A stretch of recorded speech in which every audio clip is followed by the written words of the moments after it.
Estamos começando mais uma aula de Geografia do Ensino Fundamental. Meu nome é Abias e hoje nós iremos falar sobre o continente americano. O continente americano é formado pela América do Norte, América Central e América do Sul. Este continente é o continente que apresenta a maior distância do ponto extremo sul ao ponto extremo norte. Então, o que é que nós iremos destacar aqui? O relevo, a hidrografia, o clima, a vegetação e os recursos hídricos. Nesta teleaula, nós iremos nos aprofundar, nos ater ao relevo e à hidrografia. Esse material ele está no livro de vocês, didático, volume 2, capítulo 4. Paisagens naturais dos continentes americano e africano. Lembrando que esse material estará disponível na plataforma digital da escola e também vocês continuarão em contato comigo através das salas virtuais do Edmodo e do Google Sala de Aula. Bem, o continente americano ele está localizado literalmente no hemisfério ocidental, ou seja, ele está localizado completamente a leste do meridiano de Greenwich. Então você sabe que o meridiano corta aqui, é Londres, né? Então ele está a leste desse meridiano. E ele se estende desde a latitude 56 graus sul até a latitude 83 graus norte. É um continente que basicamente ele engloba todas as camadas térmicas do planeta e consequentemente, vai apresentar uma configuração climática e de vegetação bastante diversificada. O relevo dessa região ele é relativamente importante ser destacado. Por quê? Porque ele apresenta basicamente todas as estruturas de relevo que nós conhecemos, como por exemplo, desde a cordilheiras, montanhas, planaltos, planícies e depressões, vai estar presente dentro desse continente. Observando que na parte oeste do continente nós teremos o quê? As regiões mais elevadas, formadas pelas cordilheiras, não é isso? Está aqui espalhada. No norte, esta região alta, de grande altitude, ela é chamada de montanhas rochosas. Já aqui na América do Sul, ela é chamada de Cordilheira dos Andes. Então, esses pontos elevados, ou essa estrutura elevada, ela é provocada exatamente pelo movimento de placas tectônicas no sentido convergente. Então, o que vai acontecer? A placa norte-americana ou a placa sul-americana, ela vai de encontro à placa vizinha, como por exemplo aqui, a placa sul-americana vai de encontro à placa do Pacífico e esse choque provoca o dobramento e esta região vai ser uma região onde estará presente, por exemplo, grandes atividades vulcânicas e terremotos de alta intensidade. Esta região, do ponto de vista do relevo, ela representa exatamente o quê? Um divisor de água. Por quê? Porque as vertentes desse continente, ela vai ter origem basicamente nessa estrutura de relevo, tanto para o lado leste como para o lado oeste. Observando que, do ponto de vista hidrográfico, a gente vai ver mais adiante, essa estrutura ela vai contribuir para que os rios que se formam na parte leste, esses rios eles vão ser mais caudalosos e, consequentemente, um volume maior de água.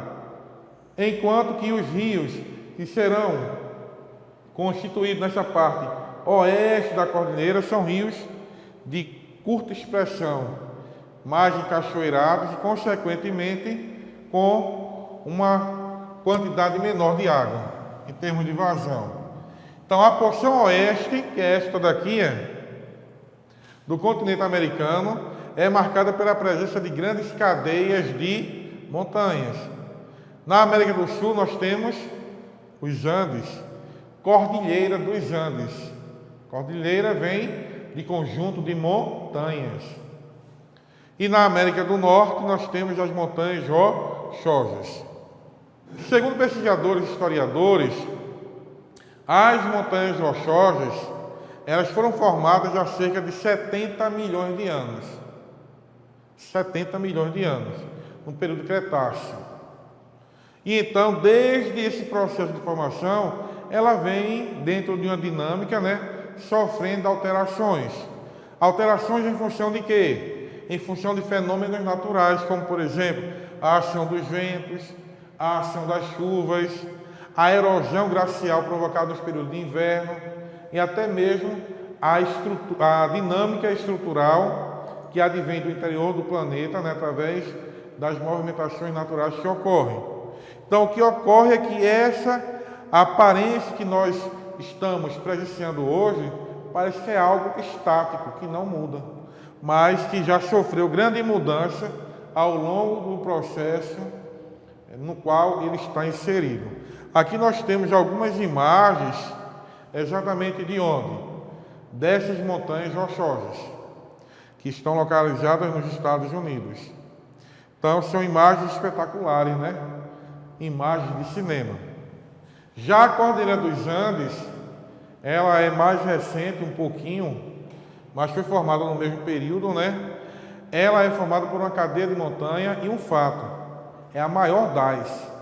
Ela é a maior do mundo, com aproximadamente 8.000 quilômetros de extensão, norte e sul, 8.000 quilômetros, e varia entre 200 e 700 quilômetros de extensão no sentido leste-oeste. Então, é uma cadeia de montanha realmente representativa do cenário mundial. E importante, um fato que chama a atenção é que esta região, ou esta cadeia de montanha, dentro do contexto geral da América, ela apresenta uma altitude média de 4.000 metros.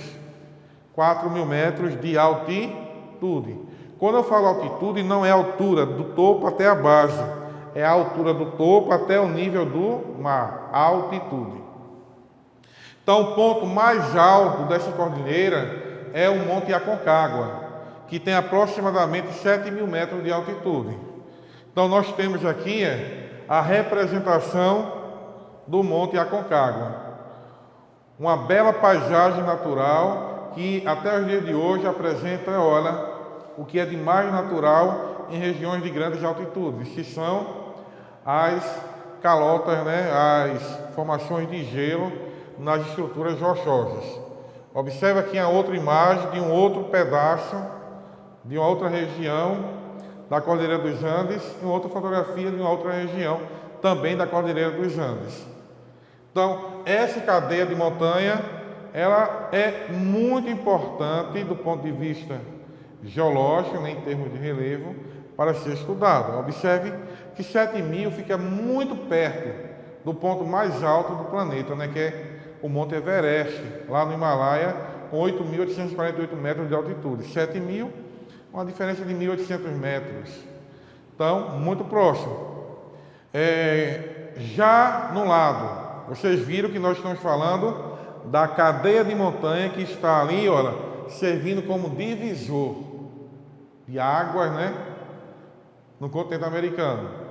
No lado leste, ou seja, em direção ao Oceano Atlântico, nós teremos um relevo mais suave. Observe que as altitudes, elas já começam a ser mais brandas, mais suaves, mais moderadas. E eu trouxe alguns exemplos aqui de paisagens dessa região, que é os Apalaches e a Serra do Mar. Os Apalaches, para dar um exemplo, da região norte, da América do Norte, Estados Unidos. Espetacular também a formação vegetal que nós podemos apreciar nessa paisagem, Mas, claro, que eu vou puxar um pouquinho para o nosso Brasil. Nós temos aqui a Serra do Mar, que é uma estrutura rochosa, geológica, que vem desde o Rio de Janeiro até o norte do Rio Grande do Sul. E aqui eu tenho um ponto que fica lá em Curitiba. Quem tiver a oportunidade um dia de ir em Curitiba, pode fazer esta viagem, esse passeio, e apreciar essas belezas naturais, cortando a Serra do Mar. Então, observe que são regiões, do ponto de vista do relevo, é mais ameno, só que quando você está presenciando, de fato, você olha e observa aquele impacto. Então, quando você vai descendo a Serra do Mar, por exemplo, de automóvel, né, chega a dar aquele pânico, aquele pavor, né? O ouvido começa a estralar, exatamente por quê? Pela diferença de altitude que a gente vai observando naquele local. E isso faz parte de quê? Faz parte de um relevo de altitudes moderadas. Imagine na Cordilheira dos Andes, que chega a 7.000 metros de altitude, alguns pontos, como o Monte Aconcagua. A hidrografia do continente americano ela é bastante diversificada. Toda a parte oeste do continente americano se distingue pela presença de montanhas recentes e altos planaltos. E essas regiões, geralmente, né, elas vão servir para que ocorra nascentes, seja pelo degelo, né, os chamados nascentes de rios nivais, degelo do gelo ali proveniente das altitudes mais elevadas, e até mesmo as chuvas que dão origem aos rios temporários na região. Então, a partir deles, você nasce os rios, você percorre o continente em direção aos oceanos, seja em direção ao Oceano Pacífico, como ao Oceano Atlântico. Como eu falei no início, os rios que vão no sentido do Oceano Pacífico são rios mais curtos, com volume menor de água. Já os rios que vão em direção ao Oceano Atlântico são rios com um volume maior de água. Um exemplo que podemos dar é o Rio Amazonas. Então, nasce lá na Cordilheira, mas desemboca no Atlântico, no norte do Brasil ali. Então, o rio que é responsável por praticamente 20% da água doce do planeta. Então, observe a importância desse rio no cenário mundial. Então, os rios que correm para o Atlântico constituem grandes bacias hidrográficas, enquanto os rios que correm em direção aos oceanos Pacífico e Glacial Ártico, no norte, né, são rios de curtas dimensões, extensões e encachoeirados. Um fato que eu queria chamar a atenção é essas grandes bacias, que elas vão servir para a sociedade desenvolver várias atividades. Como exemplo, eu vou destacar aqui a produção de energia elétrica. Temos aqui 3 representações desse cenário. Temos aqui o Rio Mississippi, dos Estados Unidos, Rio Amazonas e temos aqui o Rio Paraná, mais precisamente onde está localizada a usina de Itaipu. Então a América é abundantemente irrigada por rios e cursos de água que constituem bacias hidrográficas. Entre as principais estão essas aqui destacadas. Mas eu queria falar um pouquinho sobre a bacia da Amazônica. A bacia amazônica é a maior bacia hidrográfica do mundo, a maior das. Irriga uma área de 7 milhões de quilômetros quadrados e representa cerca de 20% da água doce do planeta. Possui trechos navegáveis e fartos peixes, ou seja, é uma região abundante para a atividade extrativista animal, né, a pesca. A maior parte dessa bacia ela está em território brasileiro, porém nós observamos que ela vai além, porque a sua nascente fica na Cordilheira dos Andes. Então, é uma bacia que podemos dizer é uma bacia internacional. Parte está no Brasil e parte está nos países vizinhos. Aqui nós temos a Bacia Platina. A Bacia Platina é uma importante bacia brasileira. Ela engloba lá o Rio Paraná e o Rio Paraguai, sendo o Rio Paraguai, né, um dos mais importantes para a formação dessa bacia. Esta bacia ela se encontra na região sudeste do Brasil, na região onde existe as maiores áreas industrializadas da América do Sul. Ela também faz parte desse contexto espacial, né? Além da região sudeste do Brasil, a província de Buenos Aires, na Argentina, e a foz do Rio do Prata. É uma região onde existe a maior produção de energia elétrica do Brasil.